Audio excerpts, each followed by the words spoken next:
Chapter 10, More Capital Ideas for Financing Your Deal. The business community offers a universe of funding sources, but not one will ever come to you.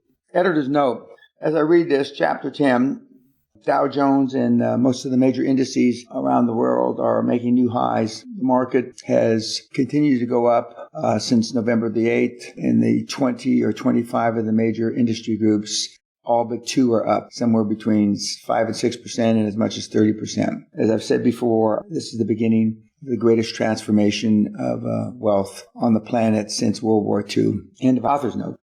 As I write this, the nation is in the depths of the worst economic crisis since the Great Depression. Many of our largest banking institutions, unable to collect mortgage payments resulting from bad loans, have floundered or have been taken over by other banks right now because banks don't trust other banks to repay the loans to them. Lending from all sources is in jeopardy. Author's note again, when I wrote this in 2009-ish, we were in the midst of a great financial collapse. But we came out of it in the wrong way, in my opinion, by not allowing banks to go out of business. End of author's note. Nevertheless, the borrowing strategies and tactics I set forth in this and the previous chapter are as valid as ever. I encourage you to make presentations, to present yourself to shell-shocked lenders as a confident entrepreneur determined to ride out the crisis and prosper. You may be surprised. To paraphrase Frank Sinatra, if you can make it now, you can make it anytime. After conducting keynote speeches, workshops, and Quantum Leap seminars on both sides of the Atlantic and Pacific, I am still amazed at the enormous gulf that exists between attendees' academic understanding of searching for capital and their emotional commitment to push that search. Over and over, I ask attendees, how many of you have made a financial presentation in the last 24 hours? Raise your hands. No hands. How many in the past 3 days? No hands. The past 3 weeks? Maybe one hand. Maybe each time I'm talking to a room full of CEOs, business owners, and aspiring entrepreneurs who seem to be paralyzed with fear. We are not talking about a tightrope over the Niagara Falls here. You may hate rejection, but as I pointed out in the previous chapter, you will not die or suffer injury from making financial presentations. So, how do you overcome fear of rejection or fear of presentations? Practice. You raise your comfort level by forcing yourself to make presentations. I used to practice my presentations in front of a mirror, getting down the content, the rhythm, the sequential flow. I practiced when to talk quietly and firmly, when to pause for effect, and even when to roar in their faces. My people today think I've forgotten all but that skill. Nowadays, as much as I know about growing a business, that's volumes, I still prepare and practice before every one of my seminars. Every time you make your pitch, even to your dog, you get better, smoother, and more comfortable with it. If you're still nervous, take your accountant with you. Pay somebody to go along, but you must get out and make presentations if you ever want to take a quantum leap to super success and make shitloads of big money with every equity transaction. You can't escape. You can't circumvent making presentation. Are we clear on that? I hope so. I recommend, even demand, that my proteges make 2 presentations a week. That's 2 lunches or 2 meetings with 2 bankers. After about a month, you'll get pretty comfortable with your pitch. You'll even start to vary it based on what you perceive to be the most important factors to your banker of the day. 2 pitches a week isn't that much. Some weeks, since I own significant portions in some 20 companies, I make 5 or 6 presentations. Keep in mind that 2 measly presentations is a modest pay-to-price action for a prospect of netting a small fortune through your quantum leap. For yourself through the quantum leap. So get off your dead ass, start checking out banks today, and begin making those presentations. When to begin meeting with bankers. In Chapter 9, I mentioned not waiting until you need the money by Thursday before you call a banker. That was facetious. Occasionally I'm facetious. But the fact is, a lot of business people do just that. They decide on Monday to buy out a competitor, grab a hot deal or double the size of their plant, and pick up the phone to call the bank where they have a checking account. They regard commercial lenders as a multi-million-dollar ATM machine. It doesn't work that way, kids. With banks, you start romancing in May for sex in September. During your first conversation with a prospective banker, you start positioning yourself. Say something like, in 6 to 36 months, we're going to have a funding need for somewhere in the neighborhood of X, Y, etc. dollars, quoting a figure higher than you think you'll need. Then later you mention you may need interim financing in 3 to 6 months. And after a few weeks, after 2 or 3 meetings, and maybe a round of golf, you hit them for the amount you need with your drop-dead presentation. The value of your board of directors. Bankers enjoy all the dancing around before they go to bat for you. Your banker doesn't want to be embarrassed by you not paying the loan back. So when you mention your board of directors, he's likely to say, oh, I'd like to meet your board the next time you get together. You think this moron doesn't believe I have a board. You say, oh, good. In fact, my board members have expressed an interest in meeting you too, if that would be helpful to the lending process. You'll recall that in the chapter on building your dream team, we discussed the value of the board of directors. So if you don't have a board of directors, get one. It can be very helpful to you and has virtually no drawbacks. But rather than your drinking buddies and cousins, go for business people that with some recognition in your business community. Bankers understand that retired successful executives with no financial worries are usually very concerned about their reputation. They would not be associated with the company they feel would damage the good name and they built over decades in the business community. Once again, as with a joint venture, you're borrowing their credibility to boost your own. Using your banking business as leverage. Your present bank may be your strongest possibility for a loan. It's currently the most obvious, even if all you have is a deposit relationship. You should approach them using whatever current business you may be doing as a stick. If your present bank isn't interested and another bank is cooperative, even eager for your lending business, move all your business down the street. Your bookkeeper will hate you, but who cares? Then, when you have a lending relationship established with your new bank and you're still on your honeymoon with them, begin negotiating to move your deposit business, payroll, and other miscellaneous business. Demand concessions for the inconvenience of moving everything. Begin with personal lines of credit for all your executive and managers. Request refinancing of home mortgages at the best possible rate. And of course, you'll need credit cards for yourself and for your people at the highest limits issued. In return, you may want to accept no interest on your deposits, as I did when I was starting out. And I don't mean demand deposits or CDs. Types of finance and capital. Part of the expertise of raising capital is understanding what the hell your banker or a specialist in any other type of lending is talking about, especially when they discuss such often esoteric items as debt, equity, and credit. For example, long-term debt versus short-term debt. Long-term debt is debt to be repaid over a period longer than a year. Short-term debt is debt to be paid in less than a year, usually to raise operating capital to purchase inventory or equipment. Secured debt versus unsecured debt. The debt you are likely to incur at this stage of your skyrocketing career is all going to be secured by collateral. Business assets and projected cash flow, your home, automobile, other personal property, patents you may own, and any other items which, if worse comes to worse, the lender can convert into cover its loan principal. Unsecured debt is a signature loan, the bank's acknowledgement that you have proven yourself as a reliable borrower.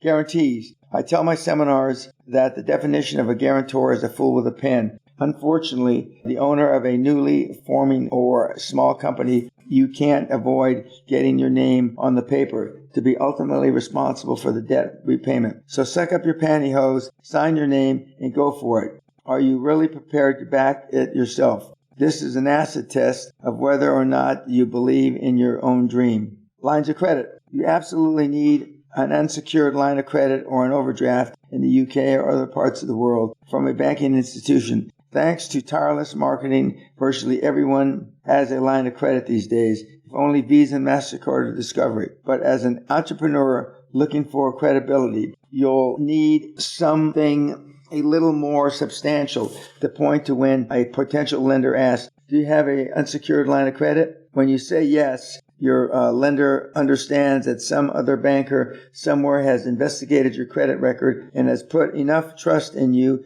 to give you unsecured credit. It doesn't matter what amount, but if you have to say no, your lender is likely to sigh and say, well, you'll need a secured line of credit. And one more asset in your life and business becomes collateral. In today's skittish lending market, this is especially true. Start with your own bank, even if only people you know there are in the drive-in window tellers. They should be able to give you a small line of unsecured credit. If they won't, get a new bank. While we're talking lines of credit and business banking, suppose you need to raise your line of credit. Your banker says no. You reply, well, we need a good relationship here, but your bank doesn't fit the profile of the sort of bank we want to be partners with during our period of high growth. You just don't fit our pistol anymore. I think it's time to withdraw. Your banker may say then, oh, how much of a credit line do you need? But if he still doesn't budge, you must leave and find another bank. This reminds me of a story about one of my disciples, Dr. Boakari, who is an alumnus of one of my 3-day Quantum Leap Advantage seminars. He's a plastic surgeon doing quite well these days in Dubai. When he was setting up his practice, he wanted his own operating room adjacent to his offices. He went to the bank for a loan. They refused him. He went to the second bank and was also turned down. The third bank he approached agreed to finance his operating room, so he switched all the banking to that bank. Dr. Boakari experience demonstrates 2 points. First, he understood that he made the rules, not the banks. And second, even a plastic surgeon who is not primarily a businessman has to go to certain lengths, however inconvenient, to achieve his quantum leap. The care and feeding of your banking relationship. Once you get your financing from a commercial bank, you don't just take the money and run. It is in the best interest of both you and your company to nurture that relationship, to maintain contact with the banker or bankers who made your loan possible. After all, you never know when you'll need more financing for another quantum leap in the future. In fact, if you stay in business, I can guarantee you'll need more financing. But beyond that, you want to give your bankers a call every few weeks, have lunch, play golf, or whatever, just to find out how things are at the bank. If, for example, conditions change and they find the need to manage their capital more conservatively, your lines of credit could be cut back. It just pays to be in touch with your banker. I also recommend that you take out a loan and roll it from bank to bank. Borrow, say, $50,000 from Bank A, then 3 months later, borrow $52,500 from Bank B and pay off Bank A. 4 or 5 months later, borrow $53,750 from Bank C and pay it off of Bank B. This rotation of your loan, and in fact, the act of paying it off, will give you a track record as a reliable borrower with several banks. Borrow the original amount from Bank A for whatever purpose you may need the capital. Tell Bank B, C, and D, etc., you're considering consolidating debt, which will be in the truth. Some business owners worry about bank fees. Let's face it, bankers will smile and say, we'll just charge you within the normal range. Then stick it to you with fees as large and as often as they can. Bank fees are one of life's mysteries and certainly one of the necessary evils. But if that's what you're worried about, you're not entrepreneurial material and need to put this book away. Bank fees are simply not important in the great scheme of things, as long as they have plenty of money all the time. As I told my banker in the Bank of Scotland, I really don't care if I pay 1 or 3 points over LIBOR, their term for prime rate, as long as I have the money when I want it. I've said before that a deal is either hot or not. If your deal is so lukewarm or even cold that the odd percentage point is make or break, then you need to find another deal, right? Receivable financing. We've talked about asset lending and cash flow lending as 2 types of collateral financing. If for one reason and you can't get these or any type of financing, and as newly emerging entrepreneur, you might not try for the so-called receivable financing. This is borrowing money against the receivables your customers owe. Some banks will do receivable financing, With receivable financing, you will normally maintain the credit relationship by collecting in the receivables yourself. Receivable financing is sometimes referred to as factoring and is usually available from another third-party lender, such as finance companies, which lend you the money you need or part of it at interest rates just under what's allowed by usury laws. Most banks will not enter into factoring relationship. The advantages of factoring are the finance company becomes responsible for collecting the receivables they buy and for the bookkeeping involved. Also, banks take it into consideration that another party has contracted with you to handle collections, so they become more comfortable in partially financing your entire required amount. Remember, the main difference between receivable financing and factoring is that with factoring, you will normally give up control of the paper. There are about 6 paper classifications of clients who might apply for reasonable financing, A through F. While IBM might be an A paper borrower, you'll no doubt be an F paper borrower. It's an expensive proposition, but as I've said sometimes, you got to do what you got to do. Debt financing versus equity financing. We've been talking about various ways of financing your quantum leap through incurring debt. Of the 3 ways to grow your business, allocation of revenues, debt, and equity financing, the chances are overwhelming you won't be able to accrue the revenues you'll need to finance a quantum leap.